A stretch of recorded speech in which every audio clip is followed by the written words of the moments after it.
All right. Part 2 of today's show. November 16th, 2016. Might not be posted today, but I'll get it up there for you. And if you're hearing it, then it's been posted. Okay? So here's some more odds and ends, bits and pieces, and miscellaneous stuff. Other stuff, as they say. Headline.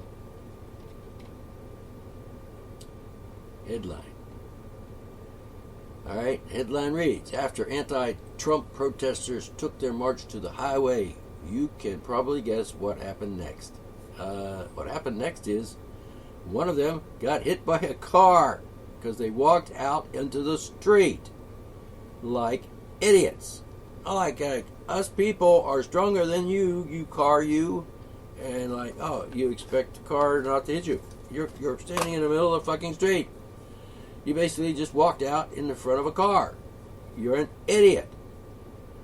Do you think I should take you seriously as a political influence in this country? I mean, you're protesting the future president. God help us if this continues for the next 4 years. I use the God as a term of speech, not because there isn't a God. Come on, get real. Yeah, get real. So that happened, and there she is, laying on the ground, and got hit by a car. I hope she doesn't die. I hope she's okay. I hope she survives. I really do. But it was a dumb thing to do. Okay, let's walk out in front of cars. Like our freaking little bodies of 120 pounds or so is going to stop a fucking car speeding past you. Wham! It's not. You're not Supergirl. You're not going to stop a car going 60 miles an hour on the freaking interstate or the highway, whatever it was that they were protesting on. It's just a stupid idea. I'm not talking about protesting, against the future president or President-elect Donald Trump, because I think that's kind of stupid too, but that's not the point. Let's walk out in front of cars and defy cars and stand up against cars, and they will stop because I'm a human being and I'm doing something good. Well, not necessarily, but in their mind, perhaps. In the meantime, evil continues. How come they're not protesting the present federal government and Obama, for example, and Hillary and everything? Because, that'd be a worthwhile project, wouldn't it? Let's protest every single day, and thousands, maybe even millions of us protesting every day against the Obama administration, Nazi bastard, fascist, police state motherfuckers. That was sort of a subliminal message came at the end of the other sentence. However, just use a little common sense. Don't walk out in front of a car that's coming at you at 60 miles an hour. That's just suicide. Seriously. Just don't. Alright, take a break. Alright, I'm going to go ahead and mention this. No, I'm not. I'm going to pass on this one. But the gist of the story is hysteria is rampant in this country, and people are acting like idiots because of perceived dangers or imagined bad stuff. I think people should rein themselves in a bit and stop being hysterical, because, by the way, hysteria is mental illness, and it's, by further consideration, we come up with hysteria is a form of insanity, and people are being insane, like these folks that are protesting the election of Donald Trump. If they truly believed in democracy and freedom, well, let's just say democracy, I'm guessing they would not be protesting the very thing that they enjoy and are in favor of. I believe in freedom, but I'm going to be a fucking bully, which is not freedom. So I'm not going to read the story here about the incident in the grocery store. It would take more time than I want to give to it at this time. What else can we say here? Apparently, Donald Trump is correct in some sense. I believe he said something to the effect the other day. Hey, I've not even taken office yet, and I'm already creating jobs. In reference to the protesters in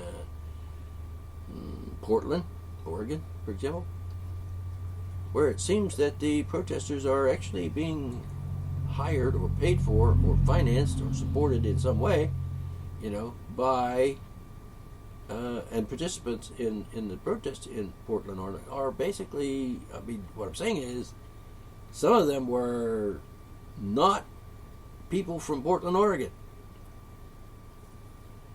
And a lot of them didn't vote in Portland, Oregon. So that raises the question, who are these people and why are they in Oregon doing this? Why aren't they protesting in their own hometown? Why are they going to Oregon to protest? And who's financing it? Well, there's one case where a college was financing it. Financing people going to a protest rally in Portland, Oregon. So there's a little something wrong with that picture, wouldn't you say? Donald Trump appears to be right. They are actually sending people to towns to protest. The people are protesting in, let's put it this way, if you live in, say, Oregon, and I'm going to create and hold a protest in, say, Fairmont, West Virginia,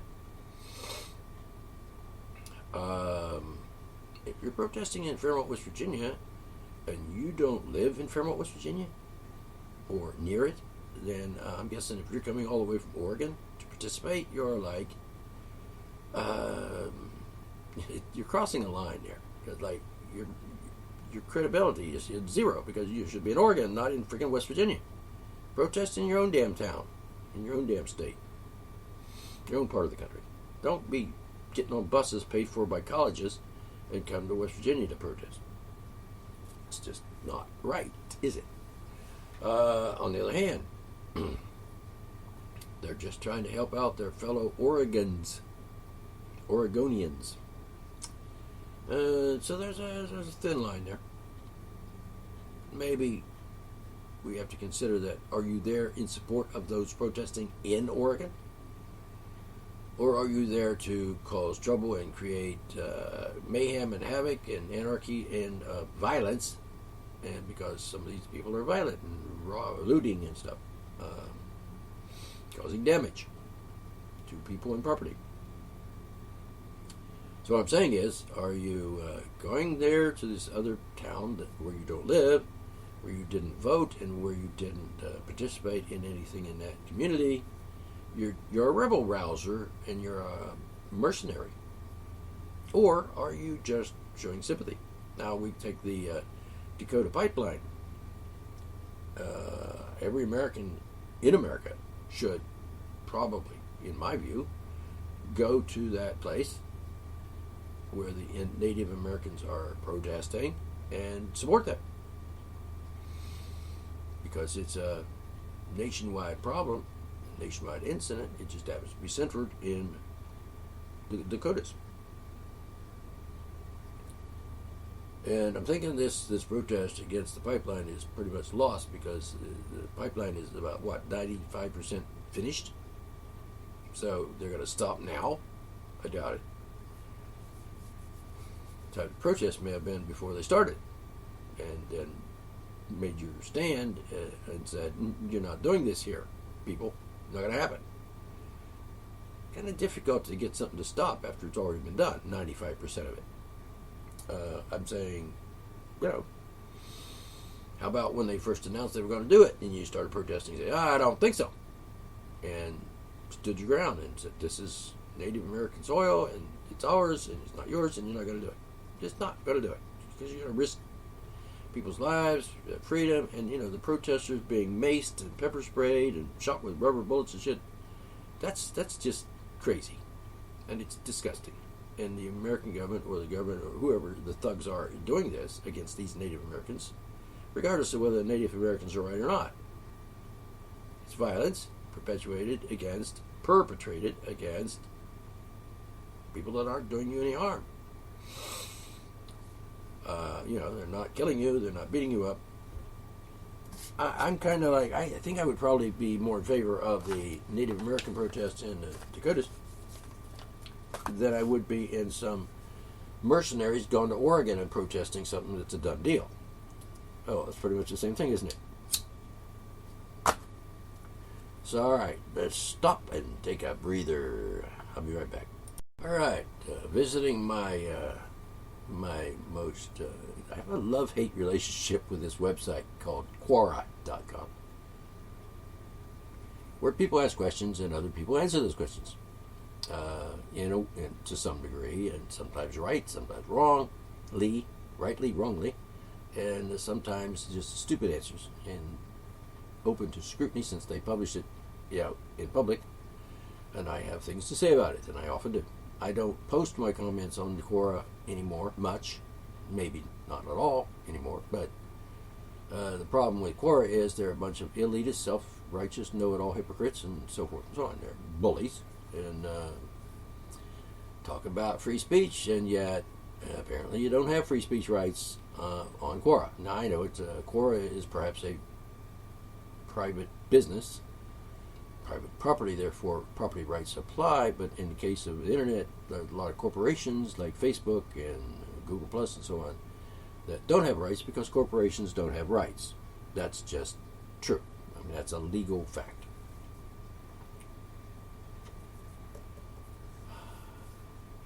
I know there are stories going on about that issue in other areas and so on, but the question is, what will Hillary Clinton do now that she lost the White House? And then John makes a comment to answer the question. And I'm not going to go into everything that he said there. It's a very short response, a couple of paragraphs, and I thought it was interesting because he said she'll be 73 when the next election cycle rolls around. She's my age now. Hillary Clinton is the same age as me. Isn't that just a coincidence? Anyway, she has zero prospects of being appointed to any office in the Trump administration, except maybe the head of the federal prison work crew. I would say her political career is likely over. And I interjected my little thing in there myself. So anyway, not the except part, because that was a quote, but laughing at it chuckling was an ad-lib on my part. Okay, so going on with the guy's answer, even if she does remain in good health, well, there's some questions that maybe she's not now in good health. I think it's a possibility. I can't imagine her, I'm quoting from the answer here, can't imagine her winning the nomination in 2020. We saw on Tuesday just how unpopular she is, even taking into account of all the people who were just fed up and voted for Trump because he was an outsider. Do you think for a second that if Barack Obama were eligible to run for a third term and hadn't been facing Trump, that he wouldn't have won it? This was her last chance as president, to be president, and look out for Michelle Obama's upcoming attempt to become the first female president. I don't like that idea. I don't dislike Mrs. Obama, but after all, she's associated with a known felon, criminal, traitor. So I don't think I'd trust her. So I hope she doesn't run for president. Well, she might, but she's going to be trashed because that would be a stupid thing for her to do. Oh, I'm going to run on my husband's record. Your husband is a fucking traitor. Fuck him and the horse he rode into town on. All right. Do I have any other things?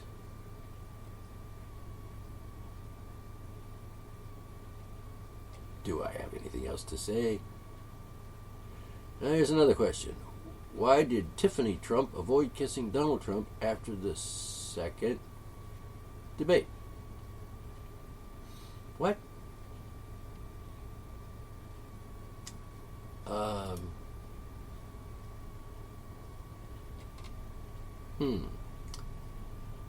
It's not a big issue. The way Trump talks about Ivanka is evidence that he doesn't have clear father-daughter boundaries. That extends to body language. Oh, I'm not even going to finish this one. This is just absurd. He's going to be one of those other Trump haters.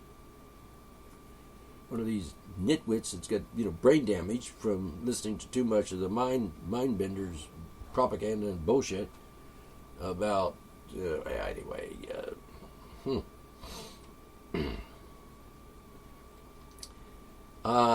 I should maybe.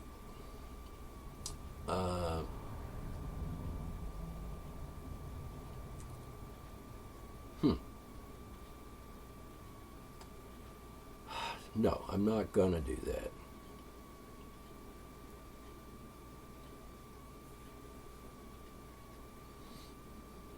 I'm not gonna go into that. So, never mind. It's about.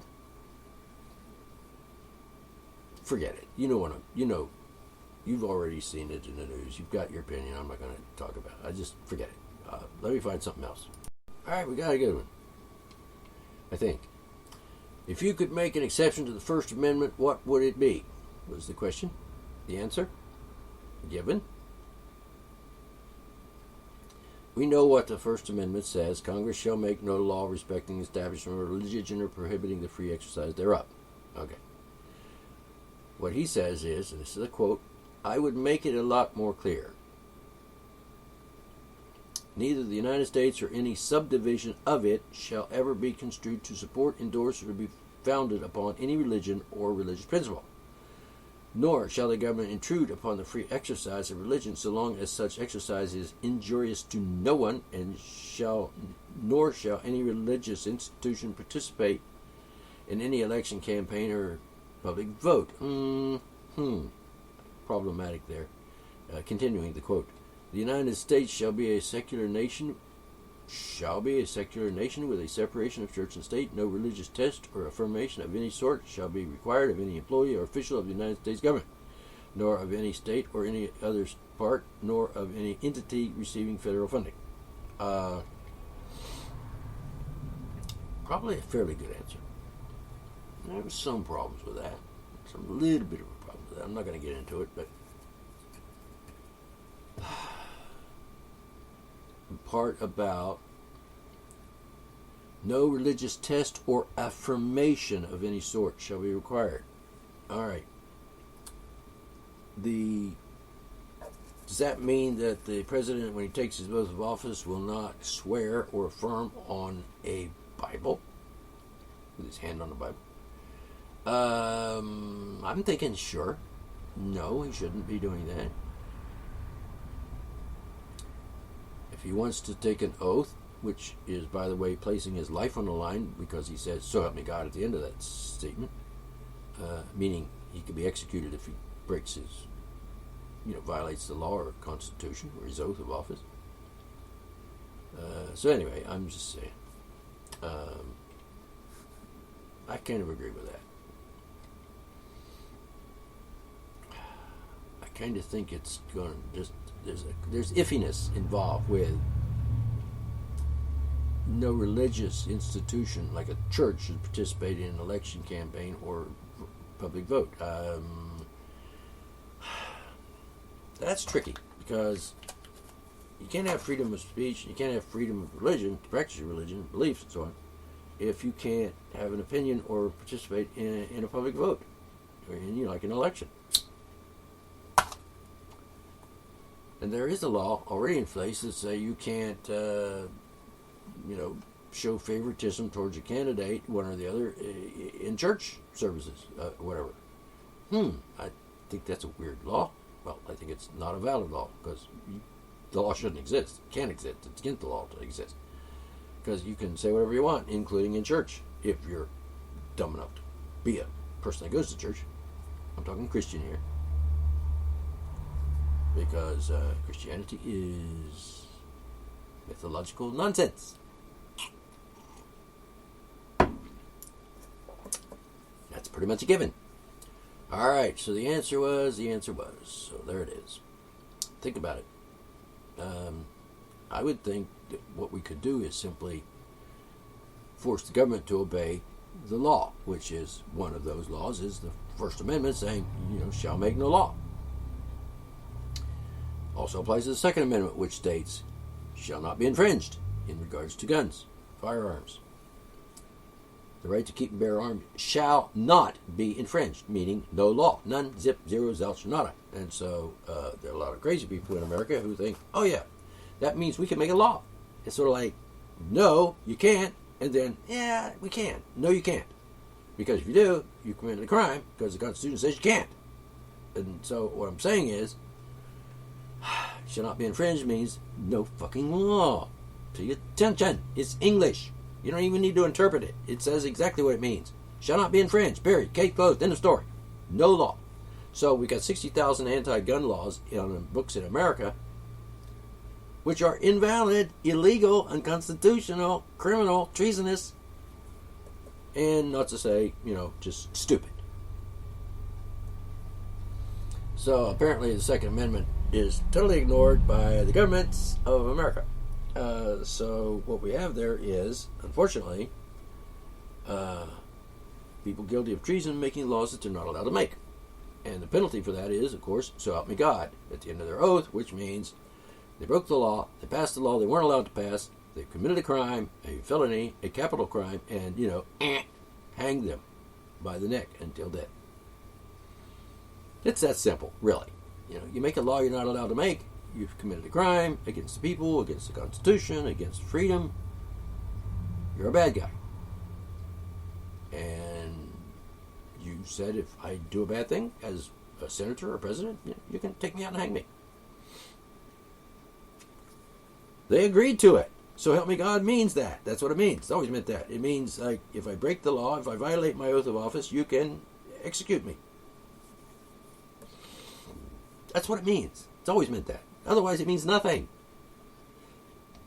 I mean, if you take an oath and you lie by saying, oh yeah, so help me God, if you didn't mean it, then the oath means nothing.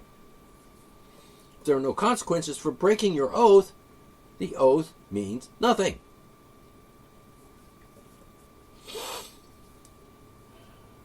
Like, for example, George W. Bush took the oath of office twice. And at the end he said, so help me God. And he's still walking around, a free man, even after committing mass murder and genocide and shit. And committing crimes, felonies, crimes against humanity, crimes against the Constitution, crimes against the American people, crime against the principles of freedom. I think we should obey the law. And it is, he broke the law, he committed heinous crimes around the world and so on, Afghanistan, Iraq and so on. I think we should enforce the law, which is, so help me God, means George W. Bush should have been hung, maybe like Saddam Hussein was hung for the same reasons. And Hitler would have been hung or executed as a result of him, being the bastard that he was. So, am I comparing George Bush to Hitler? Yeah, pretty much. So, there's that headline. Alright, see if we can find anything else interesting. Alright. So much for the headlines. Must be a slow news day. I'm sure there's headlines. I'm sure there are plenty of things to talk about. But I want to stop here. And we'll see how it goes.